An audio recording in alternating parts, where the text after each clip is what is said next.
am an addict. I am a sauna bath addict. Hooked on steam, eh? I'm hooked on steam. Yeah. And it's really quite marvelous because it's a place where I can get away every morning. Paul Newman didn't waste words, and he didn't mince them either. Among the notebooks he kept for laps, groceries, and to-do lists, one page stood out, frayed, taped, used like armor. On it, he wrote 10 names, labeling them evil, people who hid darkness behind Hollywood's golden smile. These weren't just difficult stars or scandal-prone actors. Newman believed their actions left scars deeper than any script or scene could show. In this video, we're counting down that notorious list, revealing the secrets behind the smiles that charmed millions. Some names will shock you, some will make you question everything you thought you knew about Hollywood's golden age. And number one on the list was the kind of Hollywood story that made Newman shake his head in disbelief. Number 10. Bing Crosby.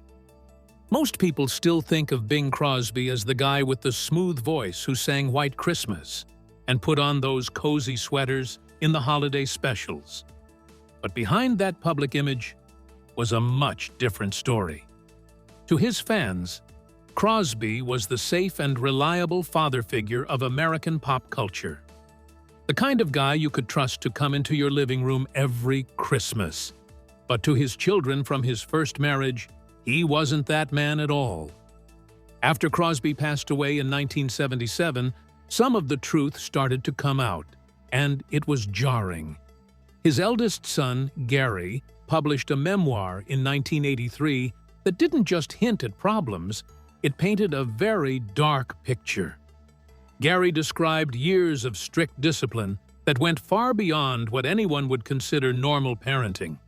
There were stories of beatings with belts, public humiliation, and a kind of emotional pressure that weighed on the boys every single day. Paul Newman, who was known for being a devoted and fairly laid-back father, reportedly had no patience for stories like that. Newman believed that being authentic mattered more than anything, and for him, the idea that Crosby could present himself as America's model dad while treating his family so harshly was the ultimate hypocrisy. Newman wasn't alone in thinking that either. Crosby's other sons, Lindsay and Dennis, struggled for years with their own demons, and both tragically died by self-harm. While not everyone in Crosby's family agreed with Gary's version of events, the fact that so many of his children carried lasting scars was difficult to ignore. And that's the part that made Newman see Crosby as one of the darker figures of Hollywood's golden age, not just because of what happened inside his home, but because of the massive gap between the image he sold to the public and the reality his family lived with. In Newman's view, you couldn't call yourself a family man on stage and then turn around and treat your kids that way behind closed doors. If Crosby's name shocked you, the next one might sting even more, because it was someone the whole country thought of as the ultimate boy next door. Number 9. Mickey Rooney. You probably picture Mickey Rooney as the bouncy, smiling kid from the Andy Hardy movies, the all-American boy next door who never seemed to do anything wrong. Hollywood loved that version. MGM built him up as America's golden boy, a little dynamo who could charm audiences by simply grinning at the camera. But Paul Newman, who heard the darker stories firsthand from Elizabeth Taylor, saw a very different side of Rooney, one that was controlling, predatory, and frightening, especially to the young actresses around him. Taylor was just 14 when she worked with him on National Velvet in 1944, while Rooney was already in his mid-20s and at the peak of his fame. Behind the camera, he wasn't the playful, mischievous star the public adored. Friends from Taylor's acting classes later recalled her wearing thick sweaters in the middle of summer to shield herself from his attention, and letters and diaries hinted at sleepless nights and constant fear. Studios like MGM had every incentive to bury the truth. Rooney was one of their biggest moneymakers, and gossip could destroy profits. Anyone trying to report on it was quickly shut down. Off-screen, his life was chaotic and destructive in its own right. 8 marriages, explosive arguments, gambling debts, substance abuse. Rooney's personal life was a whirlwind, and eventually he fell from one of Hollywood's highest-paid stars to relying on welfare. For Newman, who valued integrity and respect on set, the contrast between the innocent boy the public loved and the man behind the scenes was staggering, a reminder that the golden age of Hollywood was not always as glamorous as it seemed. The next name on Newman's list showed just how far Hollywood would go to protect its leading men. Number 8. Kirk Douglas. Kirk Douglas is remembered by most people as Spartacus, the tough, determined Hollywood hero who symbolized strength and resilience. But behind that iconic image was a story that Newman reportedly couldn't overlook, one that became part of Hollywood's darker history. You see, rumors about Douglas's behavior started as early as the 1950s, but they were buried under the weight of his celebrity status. The most troubling story connected him to Natalie Wood when she was still just a teenager. According to her sister Lana Wood's memoir, Natalie was 15 in the summer of 1954 when her mother arranged a meeting with Douglas at the Chateau Marmont Hotel. What was supposed to be a professional opportunity left Natalie shaken, and in private notes, she wrote about feeling broken and silenced, pressured by her mother and the industry to keep quiet if she wanted to keep working. This story stayed hidden for decades. Even after Natalie's mysterious death in 1980, when questions swirled about what she endured in her life, the subject of Kirk Douglas was rarely touched by mainstream outlets. Some who worked around Paramount in the 1950s and 60s suggested that Douglas often used his power to pursue very young women, with the understanding that refusing him could mean the end of a career. While no direct evidence was ever made public, the consistency of these rumors painted a troubling picture. What made it all worse for Newman was how Hollywood continued to celebrate Douglas without addressing any of it. In the 1990s, Douglas was awarded the Presidential Medal of Freedom, and a few years later, he received an honorary Oscar. For many, those awards symbolized his resilience after surviving a stroke and his contribution to cinema. But to others, especially women who had worked in the industry during his peak years, those honors were a painful reminder of how much the system was designed to protect powerful men at all costs. Newman, who always believed in authenticity and accountability, reportedly saw Douglas as someone who embodied Hollywood's ugliest contradiction, the man who played heroes on screen while leaving a very different legacy off it. And if Douglas's story makes you question how much of Hollywood history is built on silence, the next names take that discomfort even further. Number 7. Charlie Chaplin. You'd think the man who played the tramp, the lovable underdog with the funny walk, would have lived by the same values he showed on screen. But Paul Newman saw through the act. Behind the bowler hat and slapstick charm, Chaplin's personal life was full of scandals with very young women that Hollywood worked hard to downplay. And one courtroom battle in the 1940s exposed just how far his behavior went. His second wife, Lita Gray, was 16 when they married to avoid a statutory misuse of power charge. But the scandal that defined his predatory nature for a generation was the Joan Barry paternity suit in the 1940s. Barry, a volatile, aspiring actress, accused the 52-year-old Chaplin of being the father of her child. The case became a public circus, fueled by FBI investigations into Chaplin for violating the Mann Act, which prohibited transporting women across state lines for prostitution, state lines for immoral purposes.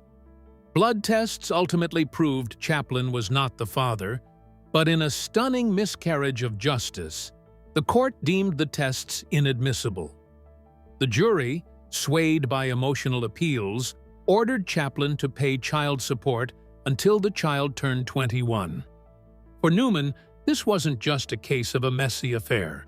It was a story of a powerful man using and discarding a vulnerable young woman, then getting cornered by a legal system that cared more about image than fact. The public turned on Chaplin, not just for his politics, but for the rot in his personal life that the trial exposed. Newman's note in the margin was simple. The tramp's cane was a ruler for smacking down anyone who got in his way. Number 6. Alfred Hitchcock. Alfred Hitchcock is celebrated today as the genius who gave us Psycho, Vertigo, and Rear Window. But to Paul Newman, Hitchcock was less of a genius and more of a tyrant hiding behind the director's chair.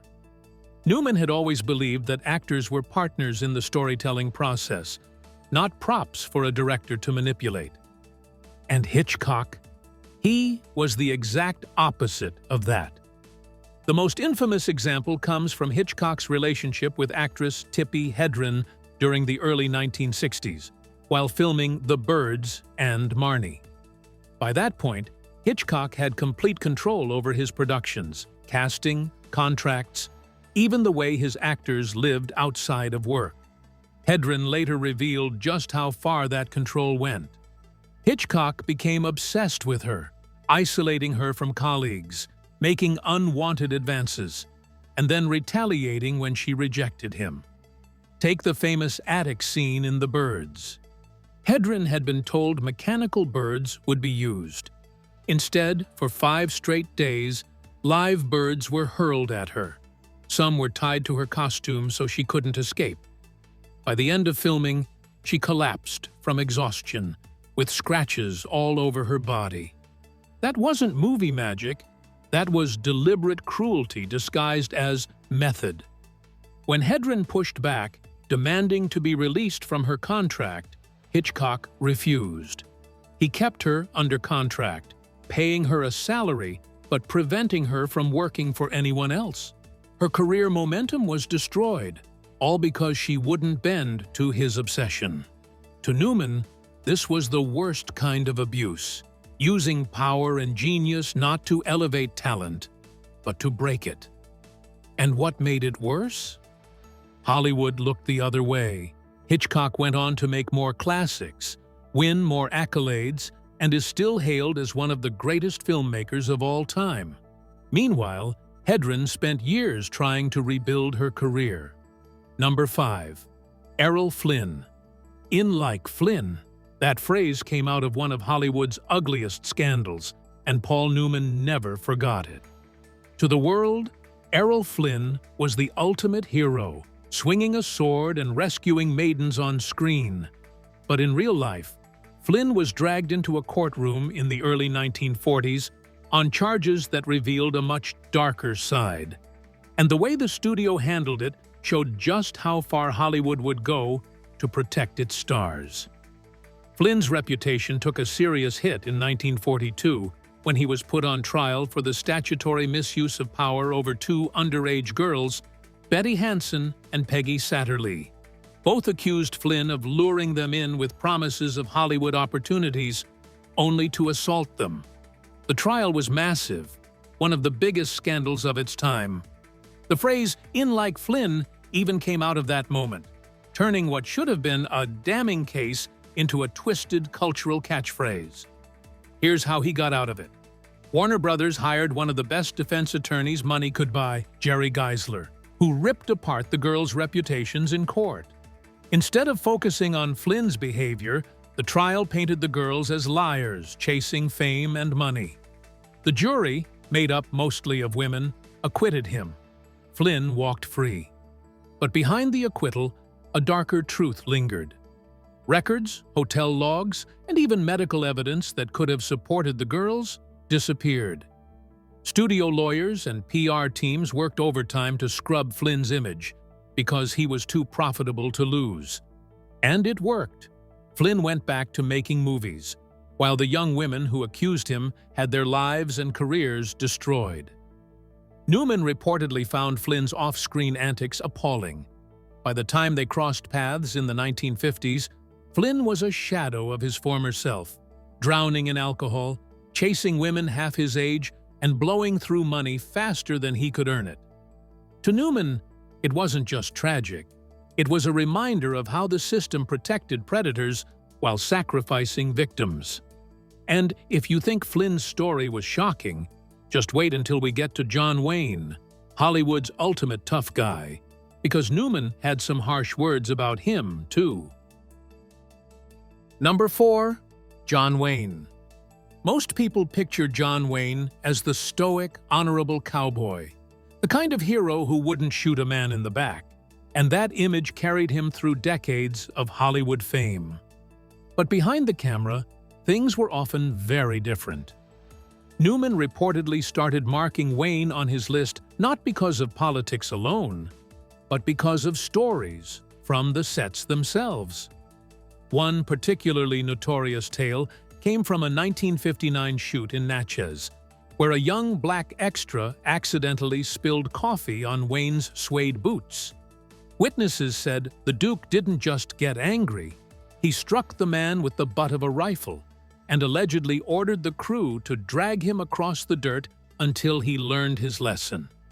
Whether every detail is true is hard to verify today, but the story cemented a pattern. Wayne could be intimidating, ruthless, and unapologetically domineering off-screen. His public statements also raised eyebrows. In interviews, he openly expressed views that would be considered offensive today, making derogatory remarks about Black and Native American communities. He was also a vocal supporter of the Vietnam War, promoting films like The Green Berets, which many, including Newman, saw as propaganda. On set, he insisted his on-screen moral code be mirrored in real life, but his behavior behind the scenes didn't always match that heroism. Newman apparently summed it up with a margin note: hero to millions, tyrant to anyone smaller. It wasn't about politics alone. It was about the way Wayne wielded power, both in front of and behind the camera. Number 3. Wallace Beery. Wallace Beery's charm on screen masked a much harsher reality, and Newman reportedly called him industrial-strength brutality for a reason. Beery's larger-than-life persona as a lovable oaf concealed a reputation for aggression, especially when alcohol was involved. One of the most infamous stories involved the death of comedian Ted Healy in 1937. After a night of drinking at the Trocadero, Healy reportedly got into a violent argument with Beery and others, ending with Healy being beaten in a parking lot. The official records blamed alcoholism, but whispers in Hollywood suggested Beery played a significant role. Studios immediately intervened, sending Beery off on extended trips and quietly managing the fallout. Other incidents added to his reputation. Stuntman Pat Flaherty allegedly died after a confrontation with Beery in 1936, though details remain murky and often get confused with the Healy story. Newman's first wife, who was working at MGM at the time, witnessed Beery threatening others on the set and saw the studio cover it up as career management. Beery remained a top-billed star, while those harmed were left unheard. For Newman, the pattern was clear. The combination of celebrity, aggression, and the protective machinery of Hollywood created a perfect storm of hidden cruelty. Number 2. Joan Crawford. Joan Crawford's reputation as a demanding diva was only the surface. Newman reportedly didn't tolerate the shrug that came with that label. His older sister had first-hand experience of Crawford's manipulations, seeing how she could weaponize charm like a precision tool. Publicly, Crawford was glamorous, admired, and untouchable, but behind closed doors, reports suggest she was controlling and often cruel. The publication of Mommy Dearest by her adopted daughter, Christina, in 1978, exposed this darker side, with detailed accounts of physical punishment and psychological torment. Crawford allegedly adopted children partly for appearances, and those close to her described a pattern of intimidation that extended to staff and strangers alike. One story involved forcing a housekeeper's teenage daughter into a humiliating screen test that ended in a torn blouse and threats of job loss. Newman's notes reportedly read, "Crawford collected souls like others collect stamps." He admired her skill, but was horrified by her methods, particularly how she could manipulate gossip columnists and use media attention to cover her actions. Even decades later, she remained a symbol of the lengths some in Hollywood would go to maintain a perfect image at any cost. Number 1. Clark Gable. If anyone topped Newman's list, it was Clark Gable. The image of Gable as the charming, rugged leading man hid what many now describe as a predatory streak. One of the earliest incidents allegedly occurred in 1935, when Loretta Young was just 22 and reportedly became pregnant after an overnight encounter with Gable on a train during the filming of The Call of the Wild. Young, a devout Catholic, went to extraordinary lengths to hide the pregnancy, raising the child, Judy Lewis, without ever publicly acknowledging Gable as the father. Years later, reports surfaced of similar behavior, including an incident in 1961 when Judy Garland recalled being cornered in Gable's dressing room during Babes on Broadway. The culture at the time ensured these stories rarely became public, with MGM fixers and publicists carefully protecting Gable's image. Newman apparently summed it up starkly. If Satan took shape in Hollywood, he'd look like this: perfect jawline, empty heart. It wasn't just about personal failings. It was about the system itself, which allowed charm, talent, and wealth to shield behavior that would otherwise be unforgivable. For Newman, Gable represented the ultimate Hollywood contradiction: captivating on screen, ruthless in private. Do these Hollywood legends still deserve the praise they got? Or does their darkness change everything? And was Paul Newman truly a whistleblower, or also a hidden predator? Drop your thoughts in the comments and subscribe. There's plenty more Hollywood secrets to uncover.